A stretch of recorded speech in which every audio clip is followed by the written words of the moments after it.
তারপরে অ্যারেস্ট করেছে। এই অ্যারেস্ট টিকে রাখতে পারবে? আমরা কোর্টে যাচ্ছি তো, উচ্চতর কোর্টে যাচ্ছি তো আমরা। এই যে মিথ্যা কেসে ভাঙড়ের মানুষকে ফাঁসানো হচ্ছে, এর জন্য আর কয়েকদিনের মধ্যেই কলকাতা হাইকোর্টে যাচ্ছেন ভাঙড়ের বিধায়ক পীরজাদা নওশাদ সিদ্দিকী সাহেব। রাহুল সারাদিন পুলিশের টাচে ছিল, পুলিশকে সহযোগিতা করেছে, তারপরে অ্যারেস্ট করেছে।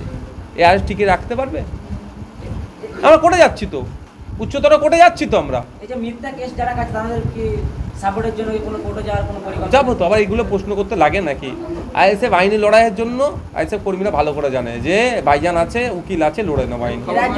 প্রিয় দর্শক, এই মুহূর্তে গুরুত্বপূর্ণ খবরের দিকে চোখ রাখবো। আপনারা জানেন 14 তারিখ থেকে ভাঙড়ে একাধিক সাধারণ মানুষ থেকে শুরু করে আইএসএফের কর্মী নেতারা মিথ্যা কেসে জর্জরিত হচ্ছে, এমনই অভিযোগ উঠছে ভাঙড় বিধানসভাতে। আর এই মুহূর্তে ভাঙড় বিধানসভার বিধায়কের একেবারে যে অফিস, সেই অফিসে যে আমরা এসে হাজির হয়েছি এবং বিধায়ক নওশাদ সিদ্দিকী সাহেব তিনিও জানিয়ে দিয়েছেন এই যে মিথ্যা কেসে ভাঙড়ের মানুষকে ফাঁসানো হচ্ছে, এর জন্য আর কয়েকদিনের মধ্যেই কলকাতা হাইকোর্টে যাচ্ছেন ভাঙড়ের বিধায়ক পীরজাদা নওশাদ সিদ্দিকী সাহেব। এবং এই ভাঙড়ে দাঁড়িয়ে জানিয়ে দিয়েছেন যে এই যারা যেই অফিসার বলেন আর যেই দাদার কথা শুনে মিথ্যা কেস দেওয়া হচ্ছে আইএসএফ কর্মী নেতাদেরকে, তাদেরকেও দরকার পড়লে হাইকোর্টেতে তাদেরকে টেনে নিয়ে যাওয়া হবে, এমনই বার্তা জানালেন ভাঙড়ের বিধায়ক পীরজাদা নওশাদ সিদ্দিকী সাহেব। এবং এই যারাই কেস খেয়েছেন মিথ্যা কেস, তাদেরকে নিয়ে কি দাবি জানালেন ভাঙড়ের বিধায়ক পীরজাদা নওশাদ সিদ্দিকী সাহেব। দেখতে থাকুন বিস্তারিত খবর আইএসএফ বাংলার পর্দায়। গুন্ডামস্তান আর পুলিশকে লাগিয়ে তো দলটা চলছে।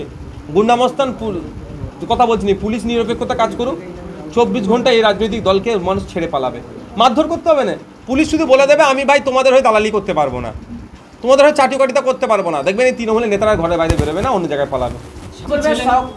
শওকত মোল্লা আইএসএফের 3 নেতার নাম ধরার পরে এই রাজ্যে পুলিশ মন্ত্রী মমতা ব্যানার্জি আর সেই পুলিশের নেতৃত্বে রাহুল মোল্লাকে গ্রেপ্তার করা হলো, কিন্তু সিসি ফুটেজে দেখা যাচ্ছে না যে রাহুল কোনো গাড়ি ভাঙছে বা কোনো আইনি জিনিস ভাঙছে। রাহুল সারাদিন পুলিশের টাচে ছিল, পুলিশকে সহযোগিতা করেছে বিভিন্ন জায়গায়। যেখানে আমাদের ওই দিনকে তো 6 লেনে তো হাতিশালা বাসন্তী হাইওয়েতে ভাঙড়ের লোক ছিল না, ভাঙড়ের লোক তো এখানে প্রোগ্রামের ছাকার কথা ছিল, যেহেতু আটকে দেবার প্ল্যান ছিল এদেরকে।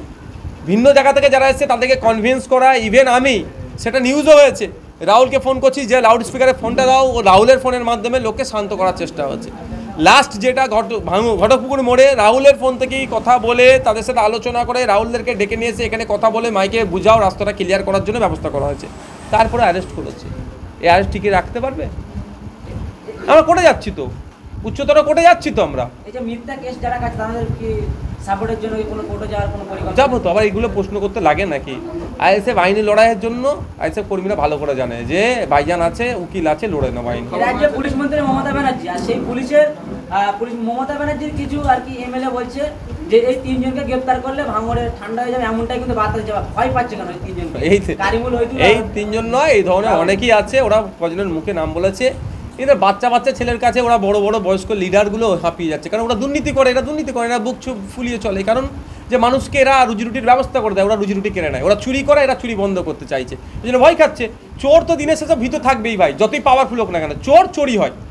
তো এরা দুর্নীতি করছে, দুর্নীতিগ্রস্তরা দুর্নীতিগ্রস্তই। আর যারা দুর্নীতি করে বুকে বল আছে, যেমন আমি বলছি, আমার বুকে বল আছে, আমরা কোনো নোংরামির সাথে কোনো অন্যায়ের সাথে যুক্ত থাকিনি, তুই জন্য এদেরকে আটকানোর চেষ্টা করছে। গণতন্ত্রের জনগণই শেষ কথা বলবে, আচ্ছা আগামী দিনে বুঝিয়ে দেবে। নটোরিয়াস ক্রিমিনাল যে আমি বলছি, ন্যাশনাল হিউম্যান রাইটস কমিশন বলছে, মমতা ব্যানার্জি তাকে বলছেন যে তুই তো বোম বাঁধিস, সে যেখানে গিয়েছে অশান্তি করেছে। ভাঙড়ে এতদিন ছিল না, ও আসার আগে ভাঙড়ে তো শান্তি ছিল, ভাঙড়ে তৃণমূল ছিল না। হ্যাঁ, রাজনৈতিক লড়াই হয়েছে, মতপার্থক্য হয়েছে, তর্ক বিতর্ক হয়েছে, কিন্তু এই ধরনের হিংসা হয়েছে? উনি দায়িত্ব নেওয়ার পরে ভাঙড়ে হিংসা হলো স্বাভাবিকভাবে। ওর যে সারাদিন বোম বাঁধে, মমতা ব্যানার্জি কোথায়, তুই তো বোম বাঁধি, সে কি আর গোলাপ দেবে? সে বোম বাঁধবে। তো ওকে দিয়েছে মানে এখানে হচ্ছে, এখানে গোলাপকে পাবো কি করে? শাহনাজ বলছেন পার্লামেন্টে মুজুর তো যায়নি, মুজুর বুঝবে কি পার্লামেন্টে আমরা আওয়াজ তুলছি ওয়াকআপ নিয়ে, তিনি যদি যান তারপর বুঝতে পারেন আমরা গলা ফাটাচ্ছি পার্লামেন্টে। কি বলুন, যদি সত্যিকারে আপনারা গলা ফাটিয়ে থাকেন, সত্যিকারের অর্থে যদি আপনারা ওয়াকআপ সংশোধনী আইন প্রত্যাহার করতে চান, তাহলে আপনাদের একাধিক এমপি ভোট দেয়নি, তাদের বিরুদ্ধে কি ব্যবস্থা গ্রহণ করছেন সেটা বলতে। ওনাকে বলুন যে আপনি যে ওয়াকআপ সংশোধনী আইনের বিরুদ্ধে ভোট দিয়েছেন এটার প্রমাণ পাবলিক ডোমিনে আনুন, এটা ওনাকে বলে রাখছি। আপনাকে বলছি উনি দিক, তাহলে তো দুধকে দুধ পানিকে পানি হবে। কারণ ভোটাভুটির সময় ইদার কা মাল উদার হয়ে যায়। ভোটাভুটিতে অংশগ্রহণ করছে, কিন্তু কাকে ভোটটা দিল, বিজেপিকে দিল না বিজেপির বিরুদ্ধে দিল, সেটা ওনাকে পোস্ট করতে বলুন। আর দুটো এমপি, সিনিয়র মোস্ট এমপি রাজ্যসভাতে ভোট পচিয়েছে। কেন ভোট পচালো এর কারণটা জানাতে বলুন। রানীগঞ্জ থানার বক্তব্যের মাধ্যমে তিনি बोलें जे जब तूफान आता है हुजूर का झोपड़ी उड़ जाता है और जब वही तूफान आता है हमारा दीदी चप्पल सुखाता है। দেখুন ব্যাপারটা হচ্ছে, আমি রাজনীতি করি, গণতান্ত্রিক যে আমাদের প্রক্রিয়া সেটাকে মান্যতা দিয়ে, এবং কাউকে কোনো ভাষা দিয়ে কটূক্তি করে আমি রাজনীতি করি না। আপনারা জানেন অভিষেক ব্যানার্জি আর মমতা ব্যানার্জির যে সম্পর্ক, ভাইপোনা ছেলে নিয়ে অনেক বিস্তর তর্ক বিতর্ক হয়। আমি কিন্তু সবসময় এটাকে আটকাই, এবং এটুকু বলি, কে কার ছেলে কে কার ভাইপো সেই দিয়ে আমার লড়াই নয়। আমার লড়াইটা হচ্ছে মানুষের অধিকার পাচ্ছে কি পাচ্ছে না। ক্ষমতায় আসার আগে দিয়ে দেওয়ার কথা বলেছিল, এখন দিচ্ছে না কেন? অকাশ সম্পত্তি উদ্ধারের কথা বলছিল, এখন অকাশ সম্পত্তি উদ্ধার হয় না, এখন এই নিয়ে লড়াই। সুতরাং একটা কথা বলতে পারি, এই এই এই এই ভদ্র মহিলায় এই ভিডিও আমি আপনাকে প্রমাণ দেখিয়ে দেবো। রাজনৈতিক মঞ্চ না থেকে হলো অন্য মঞ্চ থেকে মমতা ব্যানার্জি নামে অনেক কুৎসা ছড়েছে। স্বার্থের ধান্দাবাজি, এগুলো স্বার্থের জন্য এখন মমতা ব্যানার্জি জিন্দাবাদ বলছে। কালকে এই ভদ্র মহিলাটা আমি বলছি, যদি প্রয়োজন হয় শুভেন্দু অধিকারী জিন্দাবাদ বলতে এক পা পিছপা হবে না। যদি অমিত শাহ জিন্দাবাদ বললে এদের লাভ হয়, দেখবেন এরা অমিত শাহর নামে জয়ধ্বনি দেবে। এগুলো হচ্ছে কি, এরা হচ্ছে সেশনের, যখন যেটা সেশন চলে তার উপরে লাভ উঠে পড়ে। যে ডুবতে চাইবে তাকে ডুবিয়ে দিয়ে অন্য জায়গায় লাভ মারবে। এরা পাঁচিলে উঠে থাকা, বসে থাকা, এদের কথাটা আমি জবাব প্রয়োজন বোধ করছি না, আমার লেভেলেরা আসছে না। আবার বলছে যে হুজুর গান গাইতে পারে না, এই জন্য হুজুরের আমাদের উপরে রাগ বেশি, আমি গান গাই বলে। আমি বারণ করছি না ওনাকে গান গাইতে। আমি কি একবারের জন্য বলছি উনি গান গাইবেন না? একবারের জন্য কোনোদিন বলেছি? কিন্তু এটা একটা শোকের মধ্যে আছে, আতঙ্কের মধ্যে আছে, চিন্তার মধ্যে আছে, সেখানে এসে আপনি গান গাইয়ে কী প্রমাণ করাতে চাইছেন? এক নম্বর কথা। দ্বিতীয় কথা হচ্ছে, একটা জনপ্রতিনিধির গান করাটা, গান গাইবেন কি গাইবেন না তার থেকে বড় কথা, তিনি পার্লামেন্টে গিয়ে তিনি আইনসভার মধ্যে গিয়ে তার নির্বাচনী ক্ষেত্রের জন্য কথা বলবেন।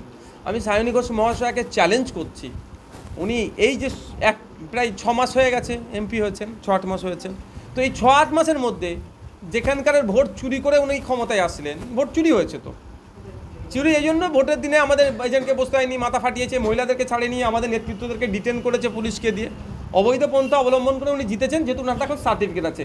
এই যে উনি যে থেকে সার্টিফিকেট পেয়েছে আজ পর্যন্ত লোকসভায় দাঁড়িয়ে ভাঙড়ের মানুষের উন্নয়নের জন্য কটা শব্দ খরচ করেছে, এটুকু জানতে চাইছি আমি। উনি বলুক। এখানে তো সংসদ টিভি আছে, নাহলে আমাদের বিধানসভা টিভি নাই, আমরা সবটা বলতে পারি না, কিন্তু সংসদ টিভি আছে, সংসদ টিভিতে সব রেকর্ড আছে, সেই রেকর্ড কাটিং করে পাবলিক ডোমেইনে ছাড়ুন, তাহলে বুঝতে পারবেন তো।